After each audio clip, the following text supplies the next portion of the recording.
नमस्कार दोस्तों, आपके पसंदीदा चैनल क्राइम कैप पर आपका बहुत स्वागत है। जैसा कि आप जानते हैं, क्राइम कैप में हर रोज़ हम बात करते हैं जुर्म की किसी ऐसी दास्तान की जिसके होने से फैल गई थी सनसनी। हमारा ये मानना है कि जुर्म और इंसान का जो नाता है वो बहुत गहरा है और जब तक इंसान है जुर्म रहेगा। इसको पूरी तरीके से ख़त्म नहीं किया जा सकता, लेकिन एक चीज़ जो हमारे हाथ में है वो ये कि अगर हम इसके बारे में सावधान रहेंगे, सतर्क रहेंगे, आगाह रहेंगे तो हम इसे रोक तो नहीं सकते हैं, लेकिन इससे काफ़ी हद तक बच सकते हैं, इसे कम कर सकते हैं। और हमारी इसी मुहिम में आप हमारा साथ दीजिए और देखते रहिए, सब्सक्राइब कीजिए हमारा चैनल, आपका अपना चैनल क्राइम कैप। उसने 7 साल में 30 बच्चियों का रेप कर उतार दिया था उन्हें मौत के घाट। जी हाँ, आज हम आपसे दिल्ली के एक ऐसे हत्यारे और साइको रेपिस्ट की बात करेंगे जिसके खौफ से कांप उठी थी देश की राजधानी दिल्ली। इस साइको रेपिस्ट ने दिल्ली और उसके आसपास के क्षेत्र यानी गाजियाबाद, फरीदाबाद, नोएडा, ग्रेटर नोएडा की मासूम बच्चियों की ज़िंदगी को नर्क बना दिया था। और वो दौर था जब दिल्ली इसके डर से, इसके खौफ से कांप रही थी। ये वो दौर था जब देश की राजधानी दिल्ली इस साइको रेपिस्ट के खौफ में थी। ये दरिंदा छोटी मासूम बच्चियों को अपना शिकार बनाता था, उनके साथ गलत काम को अंजाम देता था, उनका रेप करने के बाद ये बेरहमी से उनकी हत्या कर देता था। इस साइको रेपिस्ट का शिकार ज़्यादातर गरीब घर की बच्चियां होती थीं। इस दरिंदे को पुलिस ने साल 2015 में गिरफ्तार किया और साल 2022 में इसे इसके गुनाहों की सज़ा उम्र कैद के रूप में मिली और आज ये दरिंदा दिल्ली की तिहाड़ जेल में अपने गुनाहों की सज़ा भुगत रहा है। कौन है ये साइको रेपिस्ट जिसने दिल्ली की मासूम बच्चियों की ज़िंदगी को बना दिया था नर्क? आइए हम आपको सुनाते हैं इस कातिल दरिंदे की पूरी दास्तान। दिल्ली पुलिस ने साल 2015 में रविंद्र नाम के एक शख्स को गिरफ्तार किया, जिसके बाद पुलिस को इस बात की जानकारी मिली कि साल 2015 तक 7 सालों में यानी 2008 में पहली घटना को अंजाम देने के बाद लगातार ये दरिंदा ऐसी वारदातों को अंजाम देता रहा और गिरफ्तार किए जाने वाले साल यानी 2015 तक इसने 7 सालों में लगभग 30 मासूम बच्चियों का रेप कर उन्हें मौत के घाट उतार दिया। दरअसल रविंद्र नाम का ये शख्स साल 2008 में उत्तर प्रदेश के कासगंज से दिल्ली आया था। इसके पिता प्लम्बर का काम करते थे, जबकि इसकी माँ जो है वो घरों में झाड़ू पोछा जैसे आम काम करती थी और ये खुद दिन भर मजदूरी करता था। साल 2008 में दिल्ली आने के बाद जल्द ही आरोपी रविंद्र को नशे की लत लग गई और वो अब अक्सर नशा करने लगा। नशे के साथ साथ उसे पॉर्न फिल्म देखने का शौक भी लग गया और ऐसा उसने पुलिस को जानकारी दी कि इसी तरह की कोई फिल्म, कोई मूवी, कोई पॉर्न मूवी, कोई हॉरर मूवी उसने कभी देखी थी जिसमें छोटे बच्चों के साथ ऐसे गलत काम करने के बाद वो लोग उनकी हत्या कर देते हैं। यहीं से रविंद्र के दिमाग पर इस फिल्म, इस मूवी ने एक गहरी छाप छोड़ी और वो जब भी नशा करता उसे इस फिल्म की याद आती और वो फिर कुछ ऐसा ही करने के लिए शिकार ढूंढने लगता जैसा कि उसने मूवी में देखा था। दिन भर मजदूरी करने के बाद जब रविंद्र शाम को अपनी झुग्गी वापस आता और वहाँ पर जब वो सोता था तो उस दौरान नशे की स्थिति में उसके अंदर का शैतान जाग उठता था और वो निकल पड़ता था अपने शिकार की तलाश में। पुलिस को जानकारी देते हुए इस खतरनाक हत्यारे ने ये तक बताया है कि कई बार वो अपने शिकार यानी मासूम बच्चों की तलाश में 40-50 किलोमीटर तक पैदल चलता था। इस आरोपी के निशाने पर ज़्यादातर गरीब बस्तियों की बच्चियां होती थीं जिनकी देख रेख करने वाला उनके आसपास कोई नहीं होता था। जो मजदूरों की बच्चियां होती थीं जिनके माता पिता कहीं मजदूरी में व्यस्त हैं और जो बच्चियां घर पर या सड़क किनारे अकेली खेल रही होती थीं, ये उन्हें 10-20 का नोट या टॉफ़ी, चॉकलेट ऐसे कुछ लालच देकर बच्चियों को बहलाता फुसलाता था। उसके बाद ये उन्हें वहाँ से अगवा कर अपने साथ किसी सुनसान जगह पर ले जाता था और वहाँ ये साइको रेपिस्ट उनके साथ रेप कर उन्हें उतार देता था मौत के घाट। पुलिस को मिली जानकारी के अनुसार इस आरोपी ने जिस सबसे छोटे बच्चे को अपना शिकार बनाया उसकी उम्र महज 6 साल थी और सबसे बड़े बच्चे की उम्र महज 12 साल। यानी ये बात तय है कि जो उम्र में बच्चे छोटे हैं, नादान हैं, ज़्यादा समझते नहीं हैं, ऐसे बच्चे ही इसके टारगेट होते थे। साल 2008 ये वो साल था जिस साल रविंद्र ने इस तरीके की पहली घटना को अंजाम दिया। तब उसने दिल्ली के कराला इलाके में एक मासूम बच्ची को अपनी इस दरिंदगी का शिकार बनाया और उसकी हत्या कर दी। लेकिन उस समय रविंद्र पुलिस के द्वारा नहीं पकड़ा गया, इसका खुलासा नहीं हो पाया और उसके जुर्म पर पर्दा डल गया।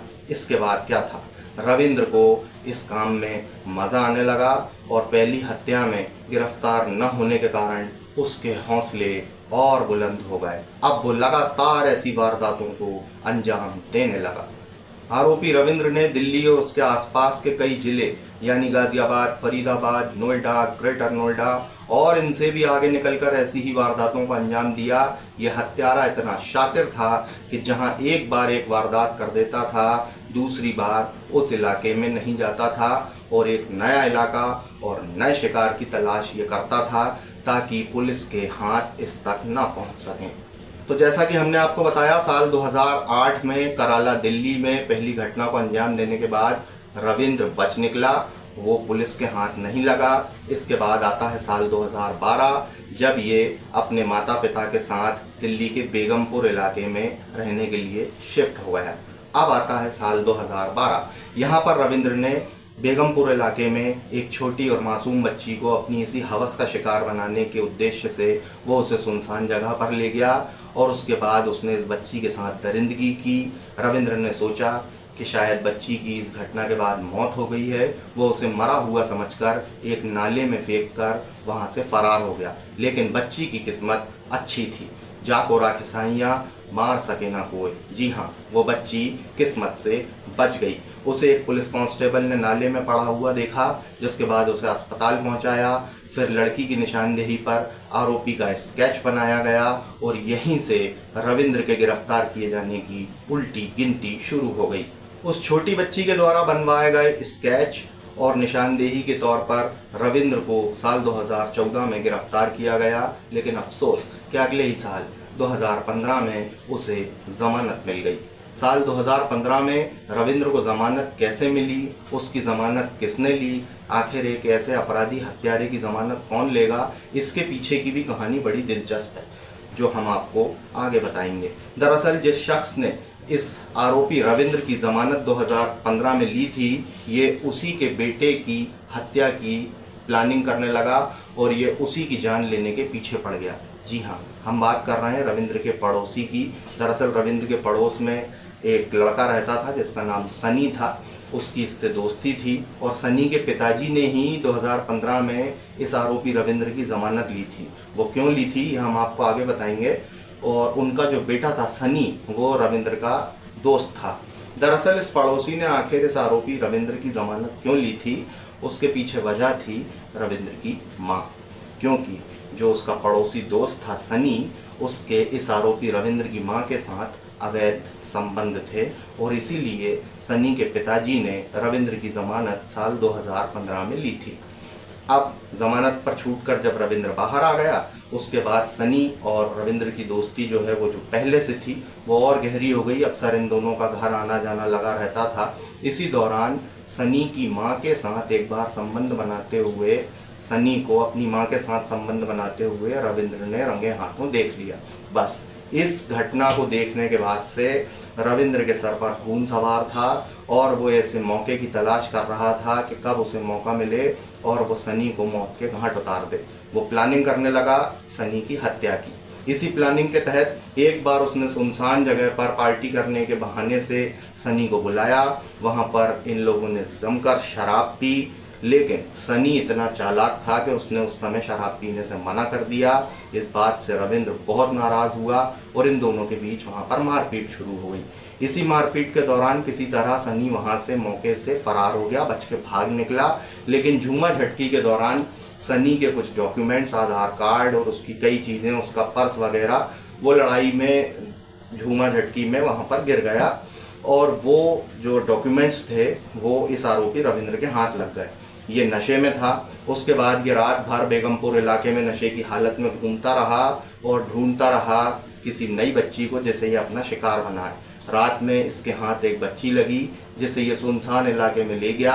उसके बाद इसने उस बच्ची के साथ भी वही किया जो ये अक्सर छोटे बच्चों के साथ करता है। उस बच्ची के साथ रेप करने के बाद इस हत्यारे रविंद्र ने उसकी बच्ची की हत्या कर दी और उसकी लाश को एक खंडहर के पास ठिकाने लगाकर इसने अपना दिमाग, शातिर दिमाग लगाते हुए जो डॉक्यूमेंट्स सनी के इसके पास थे, इसने वो डॉक्यूमेंट्स जो हैं वो लाश के पास फेंक दिए ताकि पुलिस इस हत्या के आरोप में सनी को गिरफ्तार करे। इससे इसके दो पर्पस सॉल्व हो जाएंगे। एक तो इस मामले से ये बच जाएगा और दूसरा इसका दुश्मन सनी जो है वो इस मामले में फंस जाएगा। लेकिन हुआ इसका बिल्कुल उल्टा। पैच। अब रात भर से गुमशुदा बच्ची के माँ बाप जो हैं वो परेशान हो गए। उन्होंने बेगमपुर थाने में इस बच्ची की पैच। रात भर से गुमशुदा अपनी बच्ची को लेकर इस बच्ची के माँ बाप परेशान हो गए। उन्होंने बच्ची की गुमशुदगी की रिपोर्ट बेगमपुर थाने में दर्ज कराई। पुलिस एक्टिव हुई, बच्ची की तलाश शुरू की गई और जल्द ही उस बच्ची की लाश एक सुनसान खंडहर से बरामद कर ली गई। लाश के पास सनी के डॉक्यूमेंट्स मिले थे तो जाहिर सी बात है पुलिस पहुंच गई सनी के पास। मार कुटाई के बाद जब सनी से पूछताछ की गई तो सनी ने पूछताछ के दौरान ये बताया कि कैसे उसके डॉक्यूमेंट्स रविंद्र के पास तक पहुंचे थे। बस अब क्या था, अब पुलिस की तलाश रविंद्र पर आकर खत्म हुई और पुलिस जुट गई इस आरोपी रविंद्र को पकड़ने में। जल्द ही रविंद्र पुलिस के हाथ लगा। पुलिस ने रविंद्र को गिरफ्तार किया और कूटो साले को वाले अंदाज में जब पुलिस ने रविंद्र की ठुकाई की तो रविंद्र तोते की तरह बोल उठा और उसने पुलिस को ये दास्तान सुनाई कि वो अब तक पिछले 7 सालों में 30 बच्चियों का रेप कर उनकी हत्या कर चुका है। इस घटना की जानकारी मिलने के बाद पुलिस भी हैरान रह गई और जब दिल्ली में इस बात की जानकारी फैली कि एक ऐसा साइको रेपिस्ट जो 7 साल से लगातार दिल्ली में ऐसी खतरनाक वारदातों को अंजाम दे रहा था तो दिल्ली भी कांप उठी। उसके बाद जो खौफ दिल्ली में साइको रेपिस्ट को लेकर था वो कुछ हद तक कम हुआ कि एक ऐसा दरिंदा जिसने शहर में छोटे बच्चों की ज़िंदगी को नर्क बना दिया था, आखिरकार वो पुलिस के हाथ लग चुका है और अब वो जेल की सलाखों के पीछे उम्र भर अपने इन गुनाहों की सज़ा भुगतेगा। दोस्तों, कैसी लगी आपको हमारी आज की ये क्राइम स्टोरी?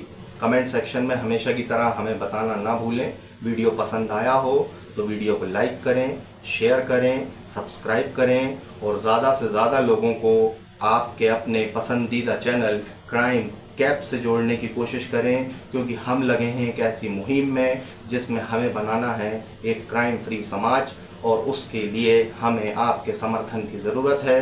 वीडियो को ज़्यादा से ज़्यादा लाइक, शेयर और सब्सक्राइब कर आप हमारी इस मुहिम में हमें अपना समर्थन दें। आगे किसी और क्राइम स्टोरी के साथ आपसे होगी मुलाकात। तब तक दीजिए इजाज़त। जय हिंद, नमस्कार।